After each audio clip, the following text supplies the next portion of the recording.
नमस्कार, मैं श्यामगिरी। आज के कार्यक्रम में आप सभी दर्शकों का स्वागत है। जेडीयू के कार्यकर्ता भाजपा का करने लगे विरोध। नीतीश कुमार की जेडीयू के जो कार्यकर्ता हैं भाजपा से नाराज इसलिए हो गए कि नीतीश कुमार को सीएम घोषित नहीं किया भाजपा ने, और भाजपा नरेंद्र मोदी जो अपनी पहली रैली में कहे कि अब की बार एनडीए सरकार, नीतीश का बात नहीं बोले और नीतीश कुमार से दूरी बनाया उन्होंने और चिराग पासवान को बेइज्जत कर दिया, नंगा कर दिया। अगर यह कहे, अब बेइज्जत ना कहिए, वह छोटा शब्द हो जाएगा, नंगा कर दिया। अब नेताओं में अगर सम्मान न हो और थूक के चाटने की आदत हो तो मैं नहीं जानता, लेकिन अब तो यह तो जरूर हो गया कि जो अपने आप को हनुमान कह रहे थे उनकी कद्र जूती के बराबर नहीं है। इस बात से इनकार नहीं कर सकते।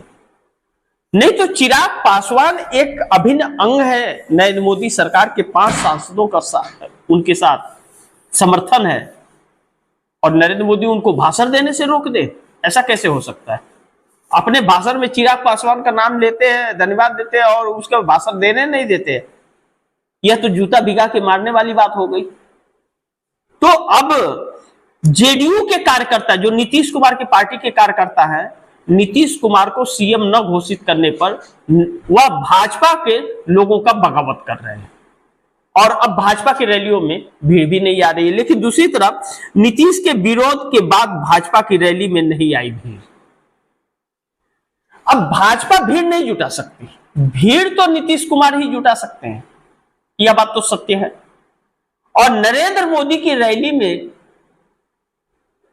या अमित शाह की रैली में भाजपा के कार्यकर्ता, भाजपा के अंदर भाजपा के कार्यकर्ताओं का जोश नहीं रहता था, जेडीयू के कार्यकर्ताओं का जोश रहता था। और वही जेडीयू के कार्यकर्ता अब नाराज होकर के नहीं आ रहे। अमित शाह के रैली में नहीं आए तो रैली ही खाली हो गई। अब बड़ी असमंजस में भारतीय जनता पार्टी पड़ गई। अब नीतीश कुमार बगावत कर रहे हैं, और नीतीश कुमार को किसी भी कीमत पर 2 गुजराती सीएम नहीं बनाएंगे, यह तो तय है, और उनकी पार्टी को खत्म करने पर तुल गए हैं। अब नीतीश कुमार जैसा व्यक्ति है कि वह तन के अड़ के खड़ा हो गया, लेकिन कार्यकर्ता समझ गए कि यह बिहार को धोखा देने वाले हैं, यह खुद अपने हाथ में सत्ता चाहते हैं, तो रैलियों में भीड़ आना बंद हो गया है। लेकिन दूसरी तरफ अमित शाह बौखला गए जब रैली में भीड़ नहीं आई। अमित शाह के रैली में जब भीड़ नहीं आई तो अमित शाह बौखला गए एकदम, किया क्या है कि यह तो कोई है ही नहीं, लोग ही नहीं, कुर्सियां खाली। और अमित शाह को देख करके और भी लोग चले जा रहे हैं। यानी कि नीतीश कुमार को सीएम घोषित न करना यह भारतीय जनता पार्टी के लिए दांव उल्टा पड़ गया है। लेकिन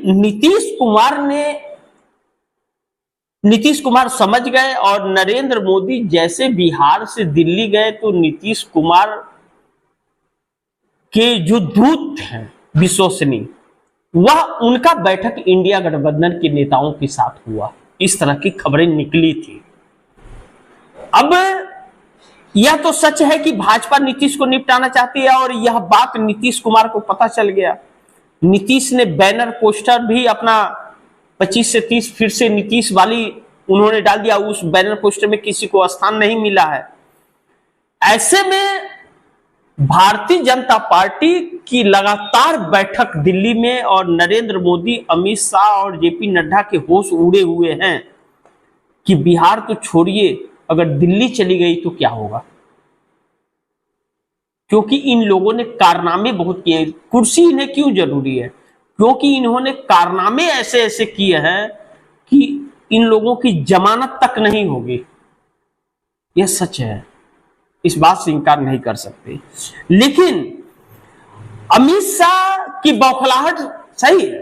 अमित शाह सोच रहे हैं कि उनकी बातों पर और जुमलों पर भीड़ आती है, नहीं, वह नीतीश की लोकप्रियता पर आती है। मैं कहता हूं बार बार कि नीतीश आईसीयू में भी रहे तो भी नरेंद्र मोदी उनको हरा नहीं पाएंगे। लेकिन अमित शाह की रैली में दिखा, और अमित शाह की बौखलाहट भी साफ साफ दिखी। लेकिन दूसरी तरफ नीतीश मोदी के पीछे पड़ गए, खतरे में अब मोदी सरकार। इस बात से इनकार नहीं कर सकते, क्योंकि नीतीश कुमार को सीएम न घोषित करना, नीतीश कुमार प्लान बी पर अचानक काम करने लगना और संजय झा, ललन सिंह को साइड कर देना, जैसे वह इनके जेडीयू के हिस्सा ही नहीं है, उनको साइड कर देना और खुद के हाथ में कमान ले लेना और कार्यकर्ताओं में संदेश भेज देना। जेडीयू का वोट बैंक भाजपा को ट्रांसफर नहीं हो रहा है और भाजपा बहुत सी जगहों पर चुनाव हार जाएगी। अब भाजपा 50 सीटें ला पाएगी या नहीं ला पाएगी, या चुनाव आयोग उसे 100 सीटें दे देगा, यह बात चुनाव आयोग दे दे वह बात अलग है। जब चोरी से ही करना है तो चुनाव का खैर कोई मतलब ही नहीं, लेकिन अगर निष्पक्ष काउंटिंग हो जाए तो मैं यह जरूर करूंगा कि पहली बार भाजपा के ज्यादातर कैंडिडेट की जमानत जब्त होने वाली है, इस बात से इनकार नहीं कर सकते। और दूसरी तरफ नीतीश के कार्यकर्ता लग गए काम पर बीजेपी को हराने में, और नीतीश से मोदी की सरकार गिराएंगे जरूर। आप देखिएगा जिस तरह नीतीश को खत्म करने की कोशिश की गई, नीतीश मोदी की सरकार जरूर गिराएंगे, लेकिन दूसरी तरफ नीतीश के कार्यकर्ता लग गए काम पर बीजेपी को हराने में। जैसा मैंने अभी कहा कि नीतीश कुमार का वोट बैंक भाजपा को ट्रांसफर नहीं होगा, यह हकीकत है। और भाजपा को भी जो दलित और अति पिछड़े का वोट मिल रहा था, वह वोट भी अब नीतीश कुमार को एक सिंपैथी के तौर पर मिल जाएगा। यानी कि नीतीश खुद और महागठबंधन को मजबूत कर रहे हैं। भाजपा और चिराग इन दोनों को वह नीचे कर रहे हैं कि ताकि यह लोग अपनी औकात में रहे। और चिराग पासवान की अगर कोई सीटें नहीं आई 29 पे लड़के, जो उम्मीद तो नहीं है सीट आने की, नहीं आई तो चिराग पासवान की राजनीति धाराशाह हो जाएगी। जीतन राम मांझी पर भी नीतीश कुमार को भरोसा नहीं है। जीतन राम मांझी 7 सीटों में कितनी सीटें लाएंगे वह भगवान ही मालिक है, लेकिन भाजपा को जीतने नहीं देंगे नीतीश, यह तय है।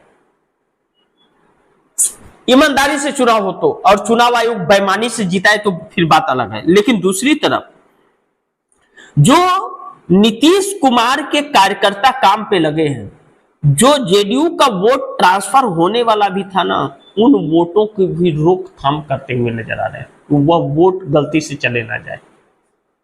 लेकिन दूसरी तरफ नीतीश 26 सांसदों के दम पर बनाएंगे इंडिया गठबंधन की सरकार। 26 सांसद कौन है? 26 सांसद 12 नीतीश कुमार के हैं और 6 भारतीय जनता पार्टी के इस्तीफा दे देंगे पश्चिम बंगाल में, और वो तृणमूल कांग्रेस में शामिल हो जाएंगे। तो 50% सांसद अगर किसी स्टेट के वह जाकर के दूसरे दल में मिल जाते हैं तो दर बदल कानून लागू नहीं होता और उनकी सदस्यता नहीं जाती है, यानी कि उनको दोबारा चुनाव नहीं लड़ना पड़ेगा। और दूसरी तरफ 2 सीटें जयंत चौधरी की है, एक जीतन राम मांझी और एक अनुप्रिया पटेल की, यह सीटें ये लोग भी साथ में आ जाएंगे। तो ऐसे में जो लगातार लालू प्रसाद यादव या इंडिया गठबंधन के लोगों से जो संपर्क कर रहे हैं नीतीश कुमार, जो इनके दूत विश्वसनीय गुप्तचर इनके जो बैठकें कर रहे हैं, इंडिया गठबंधन की सरकार 26 सांसदों के दम पर नीतीश कुमार बनाएंगे, चंद्रबाबू नायडू की जरूरत तक नहीं पड़ेगी। लेकिन दूसरी तरफ चंद्रबाबू नायडू मोदी का साथ कभी भी छोड़ सकते हैं, यह बात भी निकल करके आ रही है, क्योंकि चंद्रबाबू नायडू बिहार के चुनाव पर बहुत कड़ी नजर बना करके रखे हुए हैं। और कुछ ऐसे वरिष्ठ नेताओं की गुप्त बैठक में जब नेताओं ने कहा नरेंद्र मोदी से समर्थन वापस लेके इंडिया गठबंधन के साथ सरकार बनाने का और खुद को पीएम कैंडिडेट बना लेने का, तो चंद्रबाबू नायडू की जो खबरें निकल करके आई यह कि बिहार चुनाव देख लेते हैं उसके बाद फैसला करते हैं। यह चंद्रबाबू नायडू ने अपने वरिष्ठ लोगों को आश्वासन दिया कि पहले बिहार चुनाव देख लेते हैं, अगर बिहार चुनाव भाजपा हारती है तो फिर समर्थन वापसी पर विचार करेंगे और समर्थन वापस इंडिया गठबंधन में कोई बड़े पोस्ट पर हम लोग काम करेंगे।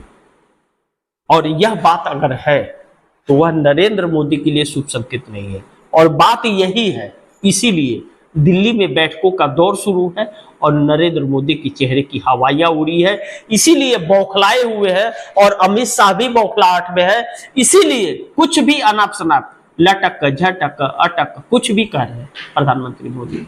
देखते हैं आगे क्या होता है, जो भी होगा खबरें आप दर्शकों तक लाते रहूंगा, लेकिन आप दर्शकों की क्या राय है, क्या सुझाव है, कमेंट बॉक्स में जरूर दीजिएगा। इस खबर को ज्यादा से ज्यादा शेयर कीजिएगा, अपने दोस्तों को भी कहिएगा आगे शेयर करें।